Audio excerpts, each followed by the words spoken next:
But I tell you what, they tore his fringe off of him. I called him the Elvis Presley of country music. And it's called Pictures and Paintings, and that's the theme song from it. And we cut this with a bunch of my old buddies over in Memphis that I played. Imagine selling out concert halls, echoing across airwaves for decades, and still going home to a borrowed couch, a treehouse, or a motel that smelled faintly of stale cigarettes and coffee. That contradiction is the pulse of country music, a genre built on heartache and honesty. Tonight we unearth the legends who proved that fame can be loud while bank accounts stay quiet. Their stories aren't museum pieces. Fresh documents, lawsuits, and rediscovered tapes keep rewriting the narrative right up to 2025.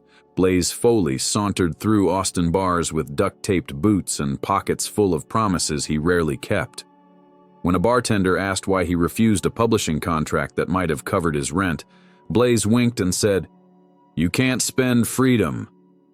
Newly found master reels from a forgotten studio session are slated for vinyl next year, yet Blaze died with less than $20 to his name, his lyric notebook scattered across friends' attics. Townes Van Zandt, his spiritual twin, once traded the royalty rights to Pancho and Lefty for a month's couch space and a bottle. Estate lawyers have since tangled in court, untangling who owns which verse, while bootleggers flood streaming sites faster than the takedown notices can fly. The irony is delicious. Songs written in desperation now earn digital pennies every second, enriching corporations long after both men rode away. Charlie Rich carried that gospel into hiding. Though behind closed doors sold millions, the Silver Fox avoided red carpets like they were contagious. He preferred Memphis diners where he could order coffee without autograph requests. In a shoebox labeled tax stuff, his children recently found proof he donated most late career royalties to a small church, explaining why his estate was worth less than the average suburban house. Don Gibson understood that impulse. Pathologically shy, he'd ghost backstage after a standing ovation, exiting through kitchen doors to dodge compliments. He stashed royalty statements in desk drawers and left them there until they expired, as if attention itself felt like debt. Contracts, though, could liquefy even the toughest resolve. Lefty Frizzell signed his away before he'd written half his classics.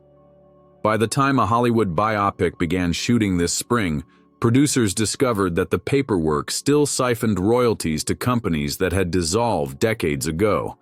Ernest Tubb fared better, but only because he poured earnings back into his band's broken-down tour bus, the same one he used to haul stranded fans to the next town whenever their cars quit. Jean Shepherd saw this fate coming and fought it. She balanced her own ledgers, negotiated her own dates, and insisted on paying sidemen before herself.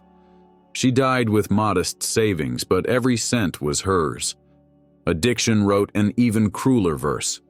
Hank Williams Sr. burned through checks as fast as promoters printed them. Arguments about preserving his boyhood home reached a fever pitch last year, reminding everyone that the king of honky-tonk left a kingdom of unpaid bills. Johnny Cash spent stretches of the 70s sprinting between debt collectors and doctors, pockets rattling with pep pills instead of coins. His newly released songwriter demos capture a man still chasing relevance while mortgages stacked higher than amplifiers. George Jones sank paydays into marathon benders and woke to find electricity shut off. Keith Whitley outran similar demons for a while, but the finish line moved each time.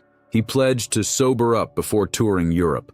That passport still sits unstamped in a bank lockbox, a silent testament to promises made too late.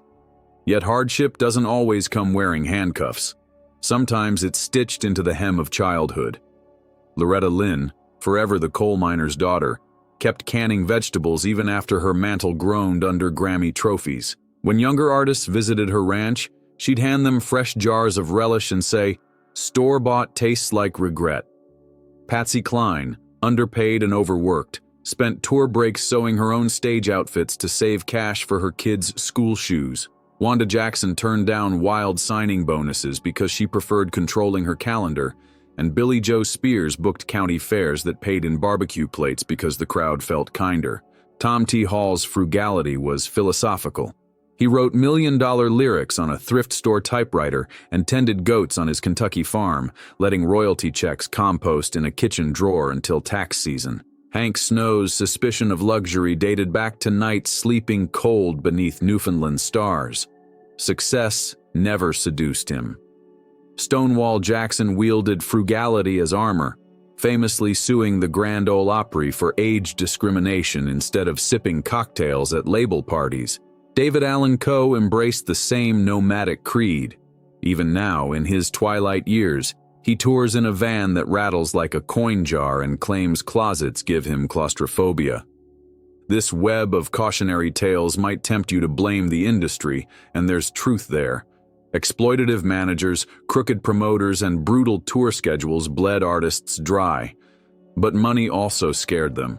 Genuine art, they believed, required hunger. Comfort blunts the pen. That creed echoes today as young singers upload tracks from cluttered bedrooms. Chasing authenticity, these legends wore like old denim. Fresh controversies keep their legacies breathing. Relatives of Foley argue over streaming rights. Van Zant's estate hunts rogue uploads on overseas servers. A biographer uncovered love letters revealing Charlie Rich once contemplated quitting music to sell insurance. Social media lit up, half shocked, half admiring. Meanwhile, collectors whisper about a lost Hank Williams acetate, rumored to surface at an estate sale next month, a disc that could shatter auction records while proving the man who inspired it all still outpaces inflation. Yet poverty alone doesn't forge greatness. Discipline, generosity, and stubborn willpower thread through each narrative. Cash shared stage time with struggling openers who couldn't pay for gas home. Loretta secretly covered medical bills for band members' families. Tom T. Hall funded literacy programs in counties that barely knew his name. These choices cost them luxuries but purchased something rarer. Trust, the currency fans feel without knowing why a song lifts them. The contrast between spotlight and simplicity remains irresistible to modern viewers accustomed to superstar excess. When paparazzi chase pop idols buying islands, footage of Blaze Foley sleeping under a bar pool table feels otherworldly, almost mythic. That tension hooks clicks, but it also exposes a deeper question. Did scarcity gift these voices their truth, or did it rob them of deserved peace? Record labels now scramble to reissue deluxe editions, plastering vintage grit onto heavyweight vinyl for collectors sipping artisan coffee. Some proceeds finally funnel toward families still paying old funeral debts. Streaming playlists labeled authentic country surge in popularity, as if listeners can sense integrity through earbuds. Teenagers sample towns in TikTok clips, unaware the man sometimes wrote songs in exchange for whiskey shots. The circle stretches across generations. But perspective matters. None of these artists considered themselves martyrs. When Lefty Frizzell hummed new melodies in motel showers, he wasn't calculating profit. He was trying to outrun silence. When Billie Joe Spears hauled her own merchandise table into VFW halls, she wasn't staging a statement. She was feeding the band that kept her company on endless highways. Poverty for them was environment, not headline. Industry insiders debate whether modern royalty systems would have saved their finances. Maybe direct fan funding could have floated Blaze's rent. Maybe Hank Williams could have set up a health savings account. Yet imagining them budgeting on spreadsheets feels wrong, like repainting a weathered barn neon pink.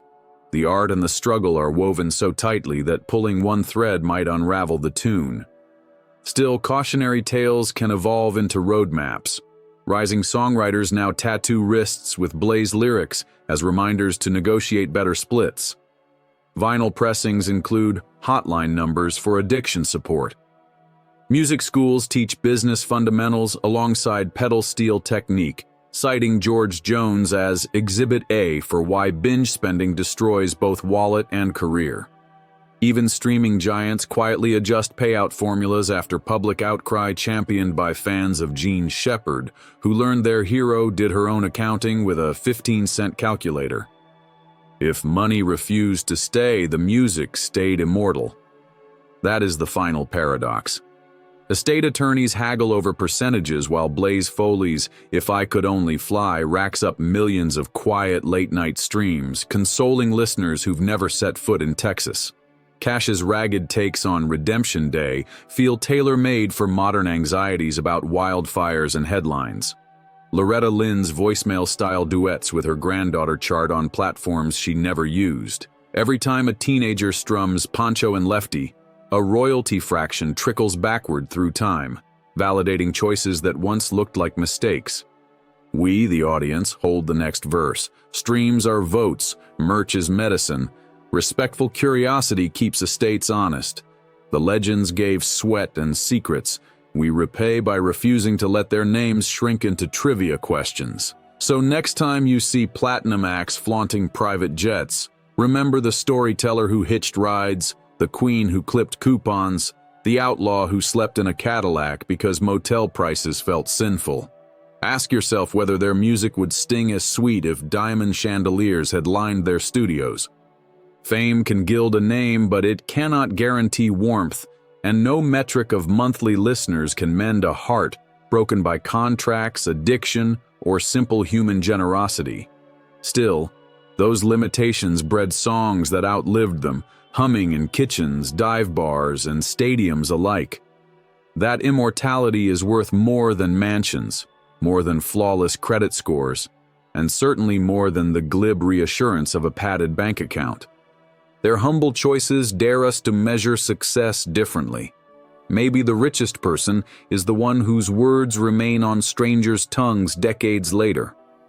Blaze Foley's treehouse may be gone, but his chorus lingers like dawn mist over Barton Creek.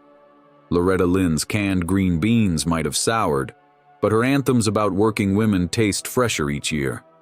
Johnny Cash's debts were paid by posthumous box sets, yet it is the tremor in his voice, not the balance sheet, that makes listeners stop scrolling. The final chords ring out. Music is memory, and memory can't be repossessed. If the price of timeless art was a lifetime of modest living, these 20 troubadours paid it willingly, sometimes unknowingly, carving stories that earn compound interest in human emotion long after the accountants have closed their books. The question now passes to us. Will we treat their frugality as tragedy or testimony? Before you decide, press play on the next track, shut your eyes, and feel how little distance exists between your heartbeat and theirs. Consider Mel Street, the rising voice whose baritone could rumble a dance hall into pin-drop silence. Street's early singles hinted at a chart-topping future, but behind the velvet tone lurked shadows. Depression stalked him long before paparazzi discovered prop house pills in his dressing room drawer. Friends remember him standing under a buzzing street lamp after shows, staring at the neon signs until dawn, wondering aloud if the applause would ever feel like safety. Industry insiders offered generic pep talks, yet Mel kept scanning crowd faces for something money never showed him.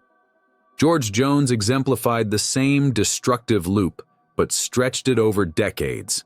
When the booze tightened its grip, he missed gigs until promoters plastered "No-Show Jones" across town. Yet the same crowds paid again when he did appear, coaxed by the quaver in "He Stopped Loving Her Today," a performance so vulnerable it felt like eavesdropping. Jones mortgaged houses, guitars, even stage suits to cover splurges. Invoices spiraled. Tammy Wynette once joked that being married to him was like living with a hurricane that borrowed your credit card. Keith Whitley's tragedy feels eerily parallel. Success arrived fast, faster than reliable support systems.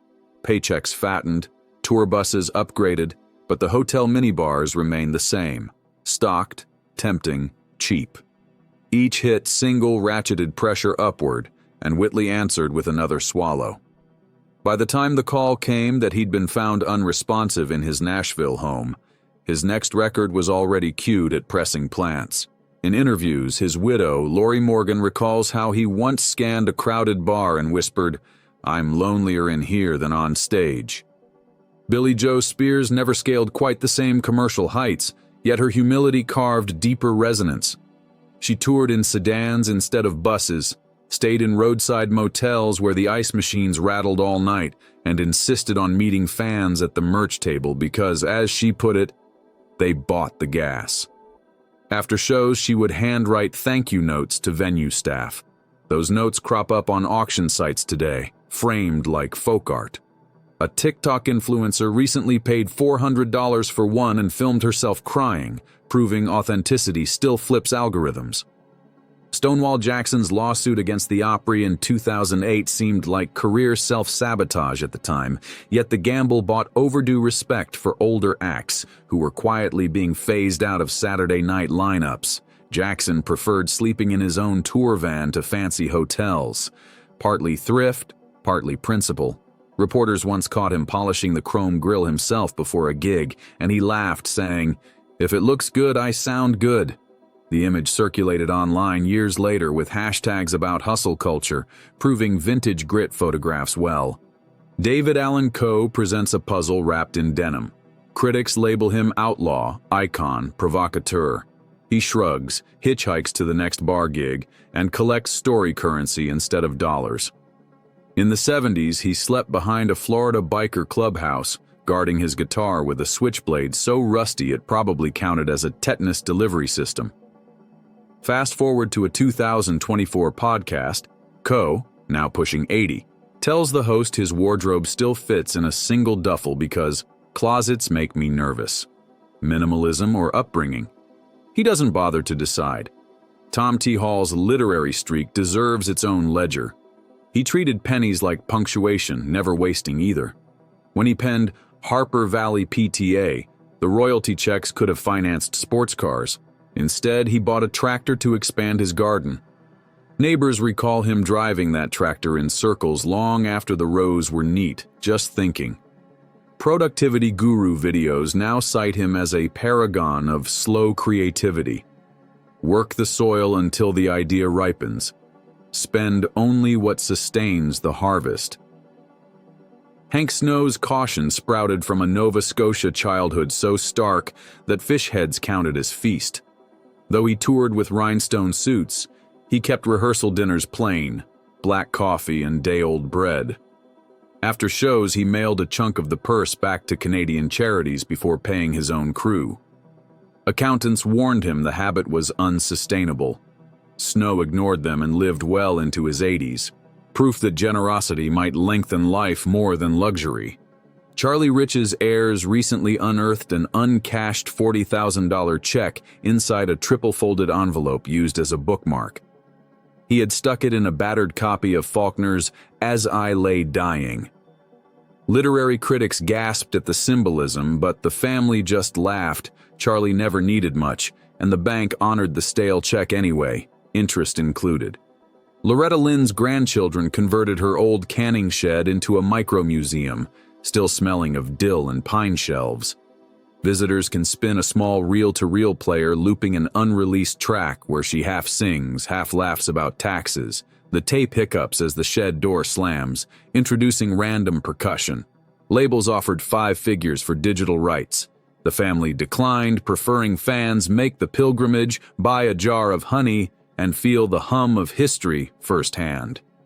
Patsy Cline's estate faced a modern quandary when an AI company tried to clone her voice for commercials.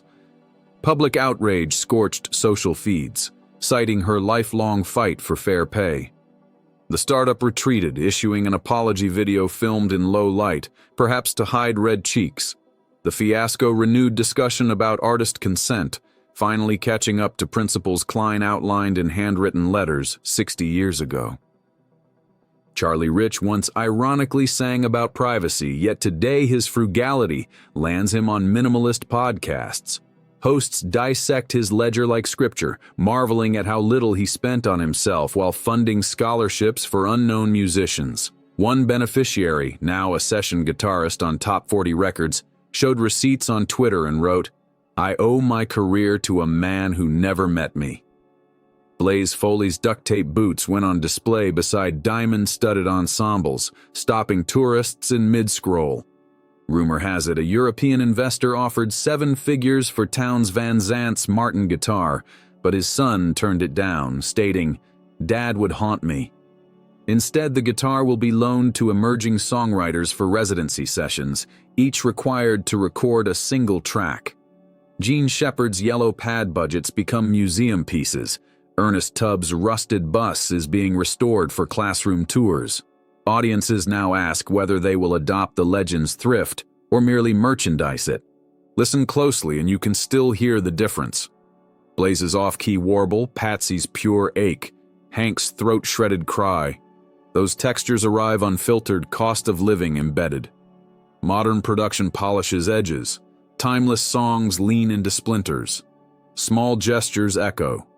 They might fund an old tour bus turned classroom, preserve a treehouse recording shack, or help an heir fight for rightful royalties. In doing so, you step inside the continuum these artists began, humility amplified through shared sound waves, a choir of hands refusing to let real stories fade beneath stadium pyrotechnics.